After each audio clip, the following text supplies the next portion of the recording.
യുഎഫ champions league pre quarter രണ്ടാം leg മത്സരത്തിൽ penalty ഷൂട്ടൌട്ടിന്റെ ആവേശം നിറഞ്ഞ ത്രില്ലറിൽ റയൽ മാഡ്രിഡ് അത്ലറ്റിക്കോ മാഡ്രിഡിനെ തോൽപ്പിച്ച് ക്വാർട്ടർ ഫൈനലിലേക്ക് പ്രവേശിച്ചു.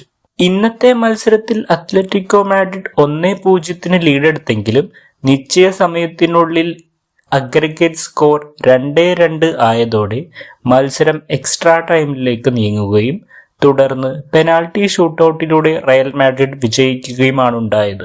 അത്ലറ്റിക്കോ മാഡ്രിഡിന്റെ ഹോം ഗ്രൗണ്ടിൽ നടന്ന മത്സരത്തിൽ കളി തുടങ്ങി ആദ്യ മിനിറ്റിൽ തന്നെ അത്ലറ്റിക്കോ മാഡ്രിഡ് ലീഡെടുക്കുകയുണ്ടായി.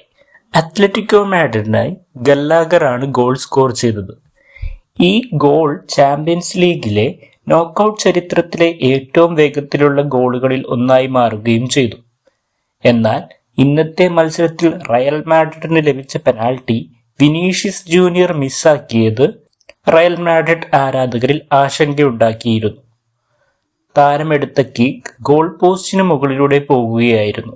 കളിയുടെ നിശ്ചിത സമയത്ത് അത്ലറ്റിക്കോ മാഡ്രിഡ് 1-0 എന്ന സ്കോറിന് മുന്നിലായിരുന്നെങ്കിലും നിശ്ചിത സമയത്ത് ഇരു ടീമും 2-2 എന്ന അഗ്രഗേറ്റ് സ്കോറിലായതോടെയാണ് കളി പെനാൾട്ടി ഷൂട്ടൌട്ടിലേക്ക് മാറിയത്. എന്നാൽ ഈ പെനാൾട്ടി ഷൂട്ടൌട്ടിൽ ഒരു വിവാദവും ഉടലെടുത്തിട്ടുണ്ട്. അത്ലറ്റിക്കോ മാഡ്രിഡ് താരം ജൂലിയൻ ആൽവാരസ് എടുത്ത കിക്ക് ഗോളായി അനുവദിച്ചില്ല. കാരണം താരം 2 തവണ പന്തിൽ സ്പർശിച്ചത് കൊണ്ടാണ് താരത്തിന്റെ പെനാൽറ്റി അസാധുവാക്കിയത്. റയൽ മാഡ്രിഡിനായി അവസാന പെനാൽറ്റി കിക്ക് എടുക്കാൻ വന്ന റോഡ്രിഗർ പെനാൽറ്റി ഗോൾ സ്കോർ ചെയ്തതോടെ റയൽ മാഡ്രിഡ് ക്വാർട്ടറിലേക്ക് യോഗ്യത നേടുകയാണ് ഉണ്ടായത്. റയൽ മാഡ്രിഡ് ഇനി ക്വാർട്ടറിൽ ഇംഗ്ലീഷ് വമ്പന്മാരായ ആഴ്സണലിനെ നേരിടും.